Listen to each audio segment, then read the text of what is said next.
A entrega do Largo dos Açorianos é adiada novamente. A expectativa do comércio para essa Páscoa está otimista para o mercado gaúcho. Alunos e professores fazem bloqueio contra a paralisação de verbas nas universidades públicas. Um projeto de lei para diminuir o lixo plástico deve afetar comerciantes. O Jornal O Centro começa agora com as informações da sua região.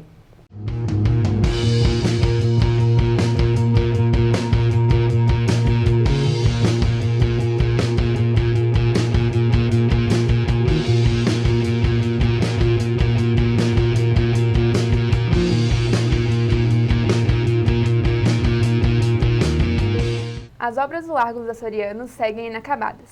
Quem espera usufruir do local ainda deve aguardar mais 30 dias até que as instalações sejam finalizadas.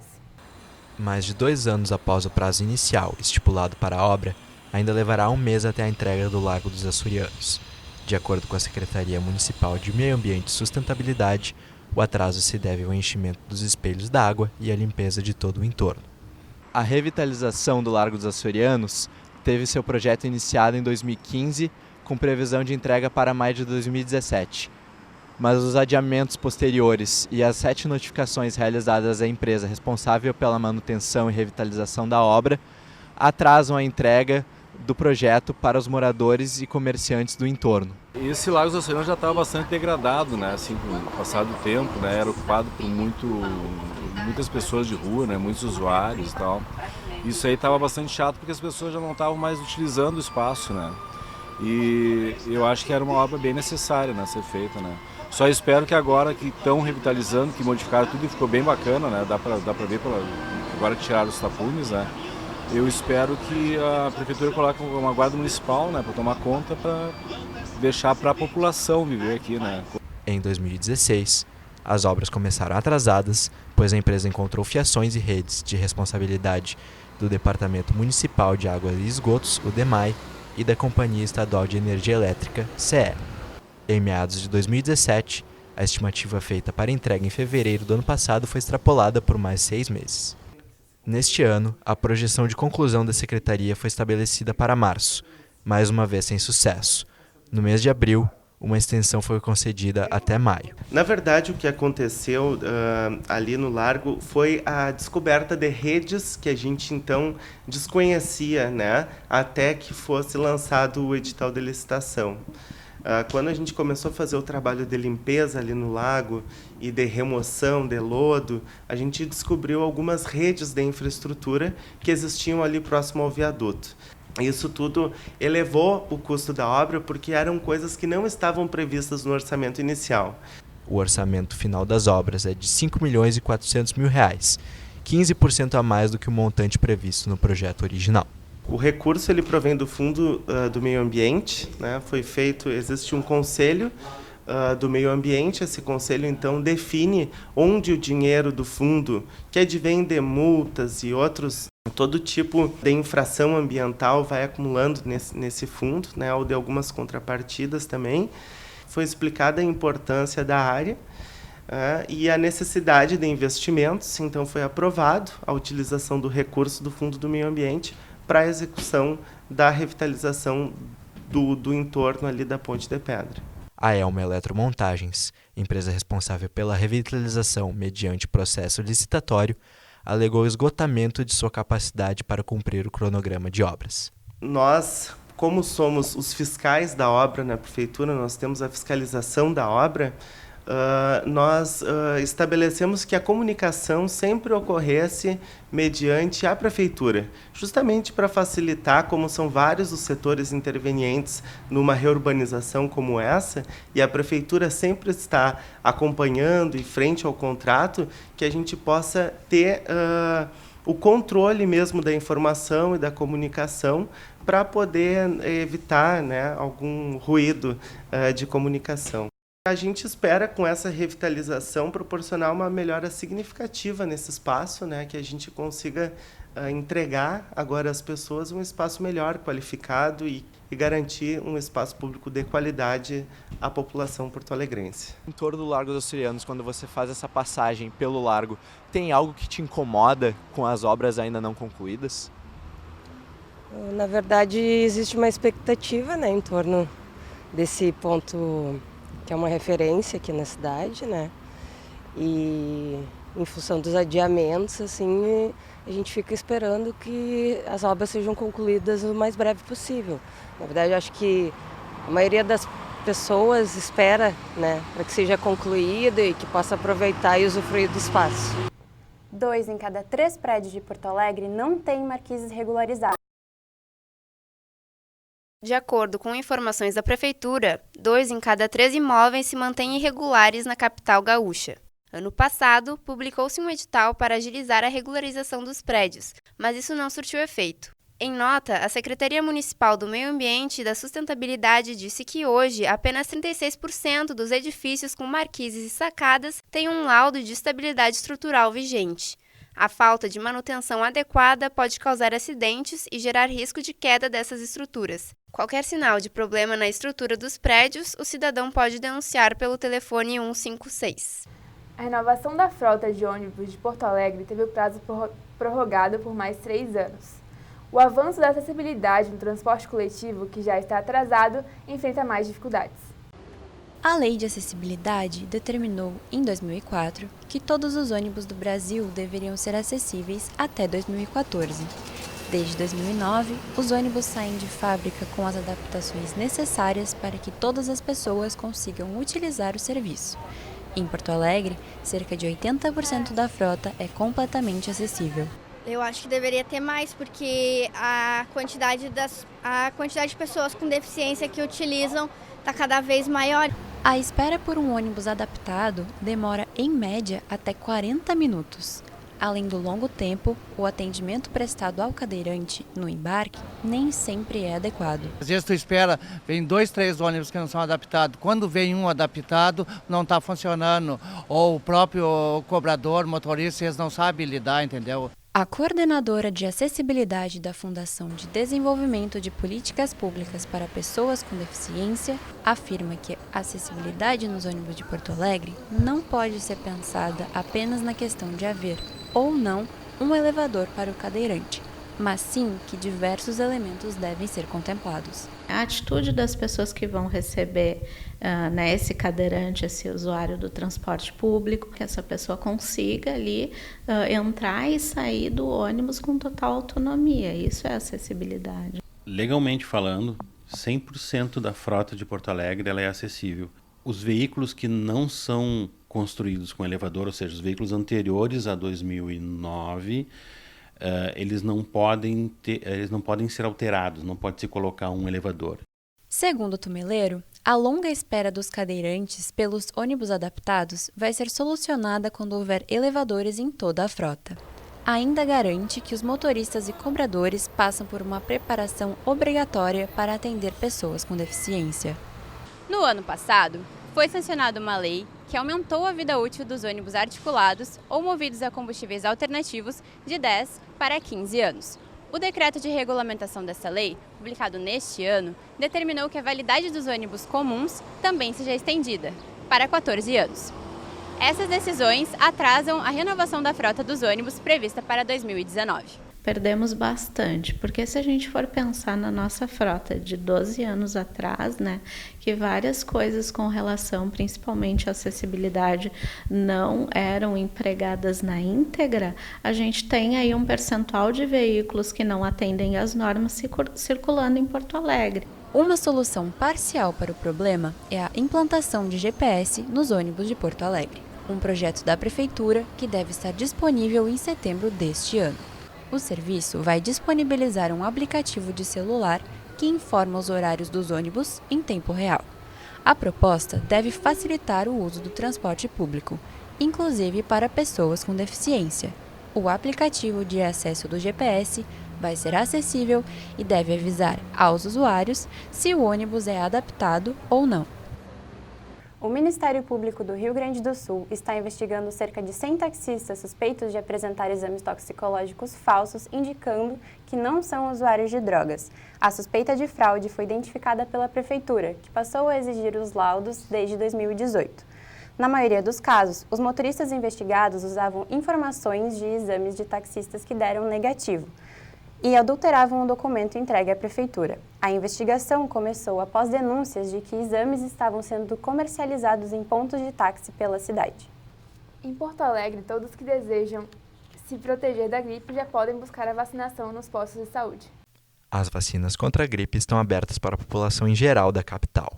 A Secretaria Municipal de Saúde concentra em 14 unidades, incluindo o posto Modelo, na esquina das avenidas João Pessoa e Jerônimo de Ornelas, pouco mais de 80 mil doses remanescentes entre as 615 mil que foram distribuídas em Porto Alegre pelo Ministério da Saúde. A campanha de imunização foi aberta a todos os interessados por orientação do Ministério, após o encerramento do período dedicado aos grupos prioritários. Quem faz parte do público de risco, como crianças, gestantes e idosos, ainda pode se vacinar até o fim do estoque. Pessoas com doenças crônicas devem apresentar prescrição médica com motivo de indicação da vacina. Já as demais necessitam da carteira de vacinação e documento oficial com foto para realizar a imunização. Segundo a Secretaria, a campanha para os grupos prioritários no município alcançou pouco mais de 470 mil pessoas, 77% da meta originalmente estabelecida. Veja a seguir. A expectativa do comércio para essa Páscoa está mais otimista para o mercado gaúcho. Alunos e professores fazem bloqueio contra a paralisação de verbas das universidades públicas. Já voltamos.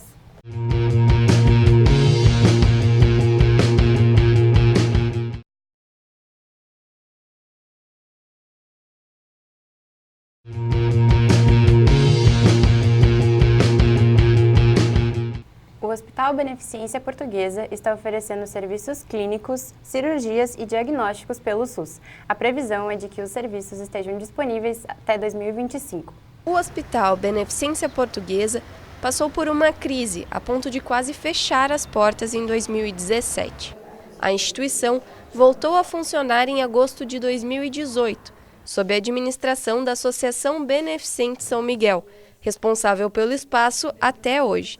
Os novos gestores tiveram que arcar com uma dívida de cerca de 9 milhões de reais da gestão anterior. E, na realidade, o Beneficência Portuguesa era um hospital que atendia antes os 2 convênios. Ele gerou um passivo de SUS, né, de procedimentos que a gente não se comprovou ter sido feitos. É possível que tenha sido feitos. Contudo, quando nós reassumimos a operação, nós tínhamos esse passivo com a Prefeitura que nós contratualizamos e estamos pagando, que é uma dívida aproximadamente de 9 milhões corrigidos, né, esse valor foi corrigido, e que nós estamos pagando mensalmente com prestação de serviços em determinados procedimentos. Através de nota, a Secretaria Municipal de Saúde de Porto Alegre informou que a prestação de serviços pelo SUS é uma forma de abatimento da dívida que a instituição tem com o município. Mensalmente, o contrato feito em 7 de fevereiro de 2019 prevê que seja abatido o valor máximo de R$ 128 mil da dívida em forma de serviços ambulatoriais. Mas a população ainda não sabe exatamente sobre os serviços gratuitos que o Hospital Beneficência pode oferecer. Você já consultou no Hospital Beneficência Portuguesa? Não. E você sabia que eles oferecem serviços pelo SUS? Não sabia. Eu conheço o hospital, mas nunca consultei. E você sabia que eles estão oferecendo serviços pelo SUS? Sim, a nova empresa que ficou com a administração trabalha com o SUS, mas eu acho que ele não está sendo muito procurado. O senhor já usou algum serviço do Hospital Beneficência? Não, nunca usei. E o senhor sabia que eles oferecem serviços pelo SUS? Também não sabia não. Os serviços do acordo estão sendo prestados desde março no Beneficência Portuguesa. O hospital oferece diagnóstico em laboratório clínico, exame de avaliação de tecidos e células, o anatomopatológico, radiologia, ultrassonografia e endoscopia, procedimentos clínicos como consultas, atendimentos e acompanhamentos e também pequenas cirurgias. Mas não é possível utilizar estes serviços sem ter um encaminhamento. Os pacientes devem antes consultar em unidades básicas de saúde. Depois, entram para a lista de espera da Secretaria Municipal de Saúde aqueles que precisam de um atendimento especializado. É a secretaria que regula exames, cirurgias e procedimentos e direciona os pacientes para o Beneficência, dependendo da disponibilidade e do encaminhamento. Recentemente nós tivemos uma reunião, um encontro, uma agenda com a Secretaria de Saúde de Porto Alegre, numa perspectiva de repactualizar, de recontratualizar alguns serviços que nós ainda não conseguimos colocar ainda em funcionamento, que nós retardamos o início dessas atividades e tentando buscar outras atividades, outros serviços que sejam de interesse público para prestar e poder cumprir esse plano operativo desse débito que nós temos junto à Prefeitura. O hospital preferiu não detalhar quais seriam os serviços por ainda estarem em negociação. De acordo com a Secretaria Municipal de Saúde, o acordo não prevê repasse de recursos ao hospital. O Beneficência Portuguesa oferece os procedimentos das 8 da manhã às 8 da noite. Segundo a instituição, os serviços ficarão disponíveis até que a dívida seja paga. A previsão é 2025, pelos valores indicados no contrato. Lideranças de entidades econômicas, políticas, culturais, da saúde, do judiciário e de universidades como a Universidade Federal do Rio Grande do Sul e a PUC do Rio Grande do Sul se reuniram nesta segunda-feira na Secretaria Municipal de Desenvolvimento Econômico para debater sobre maneiras de modernizar a gestão pública da cidade. A ação faz parte do programa Pacto Alegre, que busca tornar a capital uma referência em inovação. Entre as ideias mais apoiadas está a da Cidade Transparente, iniciativa que daria maior acesso aos cidadãos sobre os dados do governo e estimularia a participação cidadã nas ações da cidade. Nessa Páscoa, a movimentação financeira está diferente.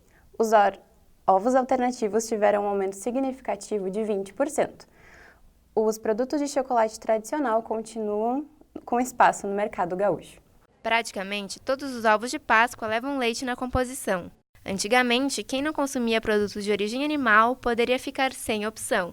Segundo o Ibope, 14% dos brasileiros se consideram vegetarianos. Dentro dessa porcentagem, participam também diabéticos, intolerantes à lactose e aqueles que buscam um estilo de vida mais saudável. Hoje não tá difícil de achar, né? O valor sai bem parecido com o normal até.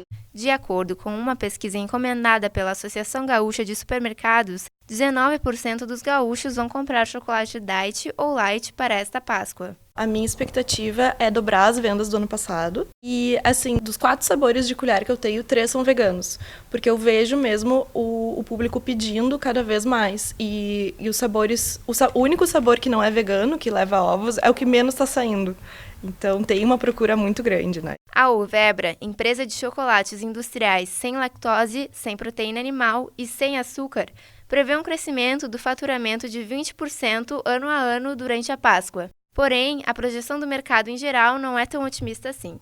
A gente estima que ela vai crescer de 4% a 5% em relação à Páscoa do ano passado. Então, a gente está tendo uma previsão de crescimento sobre um período que já teve crescimento, que é do ano passado. Ao todo, 12% dos ovos de chocolate produzidos no país vão ser comercializados no Rio Grande do Sul, alavancando um faturamento de 84 milhões para o setor. A expectativa de maior venda são ovos de até 150 gramas, barras de chocolate e caixas de bombom. Só em bombom, a previsão é de que se comercializem 5 milhões de caixas, alcançando um faturamento de 24 milhões de reais. Para os gaúchos, o movimento é diferente. Em relação a 2018, o preço dos ovos aumentou cerca de 20%. A população sente isso no bolso. O doce está bem salgado esse ano, então... Mais caro. Já achava caro o ano passado, agora piorou. O ano passado comprei mais.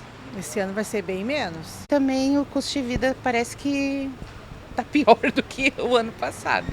Então a gente está dando uma segurada. Só assim o básico, o essencial, só para sobrinhos e afilhados e mais nada assim. Isso aí também não é tão urgente. Dá para dar uma lembrancinha e gastar um pouco menos. Apesar do preço, Giovana defende que há motivações para o consumo desses chocolates. O preço por quantidade é muito maior dos ovos do que dos outros chocolates. Só que o apelo da data é muito grande. É difícil a pessoa desassociar o ovo do presente de Páscoa. Uma opção para o cidadão que vai fazer a declaração do imposto de renda é doar 3% do imposto devido para fundos que ajudam projetos sociais envolvendo crianças e adolescentes. A Receita Federal começou hoje a receber as declarações do Imposto de Renda. A expectativa para 2019 é que 30,5 milhões de contribuintes declarem. Devem fazer a declaração todos aqueles que tenham recebido, em 2018, rendimentos tributáveis cuja soma supere R$ 28.559,70 ou rendimentos isentos, não tributáveis ou tributados na fonte, com soma superior a R$ 40 mil. No caso de atividade rural, a quantia deve ser maior do que R$ 142.798,50. Este ano, o prazo da declaração do Imposto de Renda é até o dia 30 de abril. Entre as novidades está a facilitação da doação do imposto devido para os fundos sociais. A destinação de 3% do imposto devido na entrega é calculada automaticamente pelo programa gerador de declaração. O sistema é totalmente interativo, ou seja, quando ele abre essa ficha, ele já tem um valor específico. O sistema já calculou o quanto ele poderá destinar. Se ele teve R$50 mil de imposto de renda devido, ele poderá destinar até R$1.500. E ele poderá escolher, poderá optar, vamos dizer assim, a nível Brasil, a nível de estados ou a nível de município. A partir da implantação do Conselho Municipal dos Direitos da Criança e do Adolescente, que é formado por representantes do governo e da sociedade civil, foi criado em Porto Alegre, em 1991, o Fundo Municipal dos Direitos da Criança e do Adolescente, o FUNCriança. Os recursos do fundo estão disponíveis para entidades que apresentam projetos no Conselho Municipal. Segundo Luiz Henrique, a capital gaúcha tem um potencial de R$140 milhões que poderiam ser destinados dessa forma. 3% deste imposto deixa de ir para a capital federal Brasília, né, e fica ajudando as crianças e adolescentes aqui em Porto Alegre. As entidades que querem receber o benefício devem se cadastrar no Conselho Municipal. Depois, elas devem apresentar um projeto para captação de recursos. A partir da captação e do uso desse recurso, as entidades prestam conta e são fiscalizadas pela Prefeitura. Na região central de Porto Alegre, 53 entidades são beneficiadas pelo FUNCriança. Entre elas está a Associação Sol Maior, que se dedica à educação musical gratuita de mais de 450 crianças e adolescentes em situação de vulnerabilidade social. Além também de oficinas de cidadania, são oferecidas aulas de dança, canto coral, oficinas musicais e instrumentais. É fundamental, acho que para todas as entidades, principalmente para aquelas entidades sociais que não têm esse convênio com o poder público, né, receber esse aporte do FUNCriança é muito importante. A maioria das entidades que trabalham com crianças, que têm projetos de captação de recursos aqui no município, estão realmente fazendo aquele trabalho que se propõe no projeto, né? E isso aí, digamos assim, é um ganho para toda a sociedade porto-alegrense.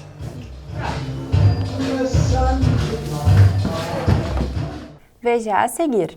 Alunos e professores fazem paralisação contra bloqueio de verbas nas universidades públicas. Um projeto de lei para reduzir o lixo plástico deve afetar comerciantes. Já voltamos.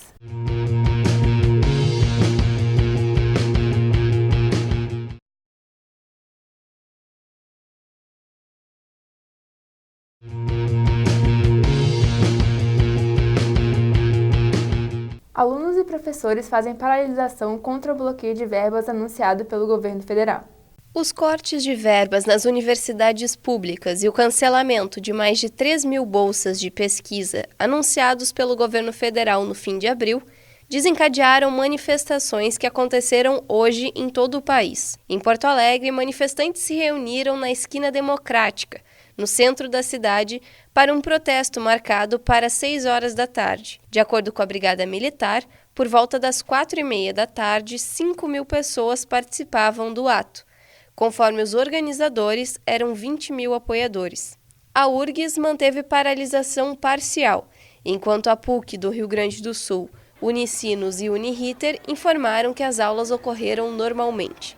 Algumas escolas federais também aderiram à greve. A educação para jovens e adultos está com as matrículas abertas até segunda-feira. O prazo de inscrição para a educação de jovens e adultos termina na próxima segunda-feira, dia 8.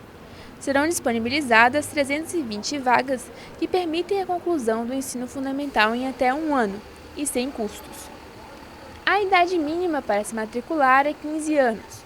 o candidato também precisa ter pelo menos o 5º ano do ensino fundamental completo. As inscrições podem ser feitas das 9 às 16h30 na Unidade de Gestão de Vagas da Secretaria Municipal da Educação, localizada na Rua dos Andradas, número 680. Informações sobre a documentação necessária podem ser encontradas no site www.monteirolobato.edu.br. A PEC que retira a exigência de plebiscito para a privatização da CE, Sulgás e CRM foi promulgada hoje. No entanto, o governo Eduardo Leite decidiu adiar o envio dos projetos para a Assembleia para criar um grupo de trabalho que vai reunir opiniões dos deputados em relação às propostas. Depois de cerca de 10 dias, tempo para os parlamentares serem ouvidos, a proposta avançará. A PEC foi aprovada em primeiro turno no dia 23 de maio.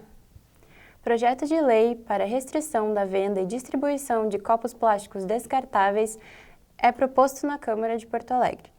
Ainda não há data prevista para a votação do projeto. Em 29 de janeiro, começou a tramitar na Câmara um projeto de lei que pretende acabar com a venda e distribuição de copos plásticos descartáveis por estabelecimentos comerciais e vendedores ambulantes de Porto Alegre. A regra não se aplica aos estabelecimentos que tenham contrato com empresas de coleta seletiva ou sejam localidades atendidas pela coleta seletiva municipal.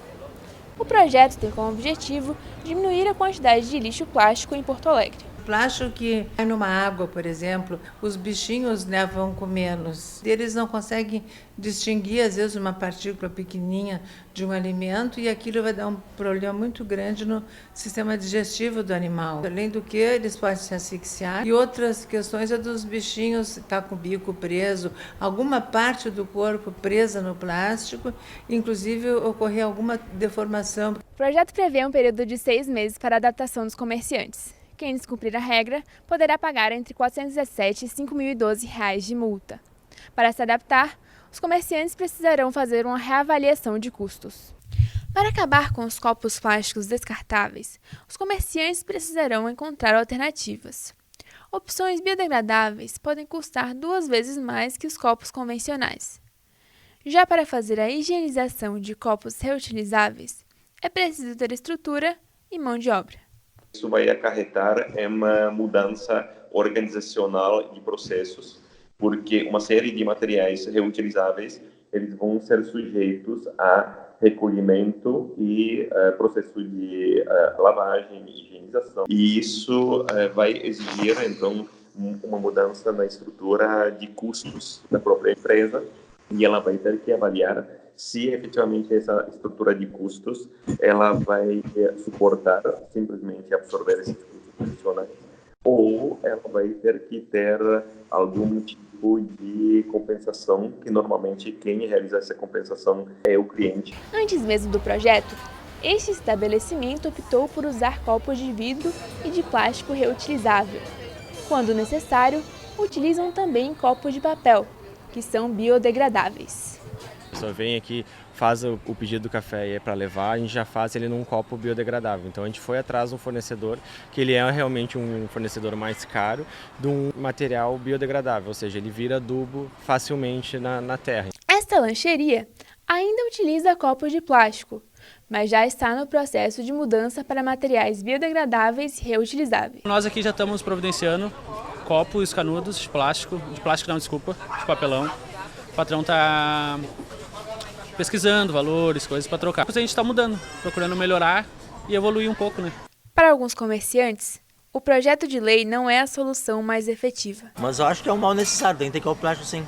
Ou um descartável. Para nós ficaria caro, né? Porque a outra embalagem, aquela de papelão, é muito mais cara, né? 37.600 toneladas de lixo plástico foram coletadas pelo Departamento Municipal de Limpeza Urbana de Porto Alegre no ano passado.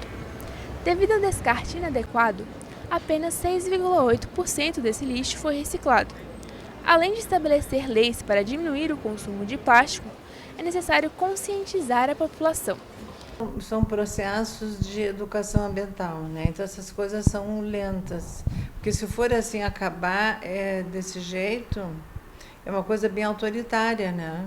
Mas política pública, tá? Os países, as cidades, os estados, os países têm que assumir isso como política pública, como educação ambiental. O Jornal Centro fica por aqui. Boa noite. Até amanhã.